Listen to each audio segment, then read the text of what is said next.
Walk Two Moons, Chapter 29, The Tide Rises. Did Peebee's mother call? Graham said. Did she come home? Did Peebee phone the police? Oh, I hope this isn't a sad story. Phoebe did go to the police. It was on the day that Mr. Berkway read us the poem about the tide and the traveler, a poem that upset both me and Phoebe, and I think it is what convinced her finally that she had to tell the police about her mother. Mr. Berkway read a poem by Longfellow, The Tide Rises, the Tide Falls. The way Mr. Berkway read this poem, you could hear the tide rising and falling, rising and falling. In the poem, a traveler is hurrying toward a town, and it is getting darker and darker. And the sea calls to the traveler. Then the waves, with their soft white hands, wash out the traveler's footprints. The next morning, the day returns, but nevermore returns the traveler to the shore. And the tide rises, the tide falls. Mr. Berkway asked for reactions to this poem. Megan said that it sounded soft and gentle, and it almost made her go to sleep. Gentle? I said. It's terrifying. My voice is shaking. Someone is walking along the beach. The night is getting black, and the person keeps looking behind him to see if someone is following, and a jing-bang wave comes up and pulls him into the sea. A murder, Phoebe said. I went barreling on as if it was my poem and I was an expert. The waves, with their soft white hands, grab the traveler. They drown him. They kill him. He's gone. Ben said, maybe he didn't drown. Maybe he just died, like normal people die. Phoebe said, he drowned. I said, it isn't normal to die. It isn't normal. It's terrible. Megan said, well, what about heaven? What about God? Mary Lou said, God? Is he in this poem? Ben said, maybe dying could be normal and terrible. When the bell rang, I raced out of the room. Phoebe grabbed me. Come on, she said. From her locker, she took the evidence that she had brought from home, and we both ran the 6 blocks to the police station. I'm not exactly sure why I went along with Phoebe. Maybe it was because of the poem about the traveler, or maybe it was because I had begun to believe in the lunatic, or maybe it was because Phoebe was taking some action and I admired her for it. I wished I had taken some action when my mother left. I was not sure what I would have done, but I wished I had done something. Phoebe and I stood for 5 minutes outside the police station trying to make our hearts slow down, and then we went inside and stood at the counter. On the other side of it, a thin man with big ears was writing in a black book. Excuse me, Phoebe said. I'll be right with you, he said. This is absolutely urgent. I need to speak to someone about a murder, Phoebe said. He looked up quickly. A murder? Yes, Phoebe said, or possibly a kidnapping. But the kidnapping might turn into a murder. Is this a joke? No, it is not a joke, Phoebe said. Just a minute. He whispered to a plump woman in a dark blue uniform. She wore glasses with thick lenses. Is this something you girls have read about in a book? She asked. No, it is not, I said.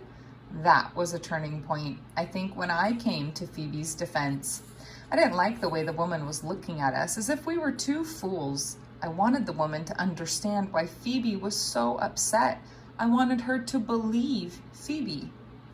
May I ask who it is that has been, that has been kidnapped or possibly murdered, the woman said. Phoebe said, my mother.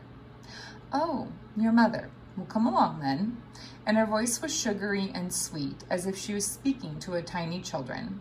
We followed her to a room with glass partitions. An enormous man with a huge head and neck and massive shoulders sat behind the desk.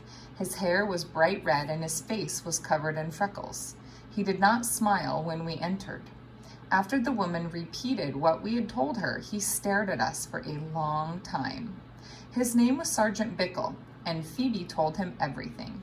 She explained about her mother disappearing and the note from Mrs. Cadaver and Mrs. Cadaver's missing husband and the rhododendron, and finally about the lunatic and the mysterious messages.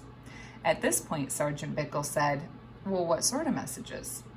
Phoebe was prepared.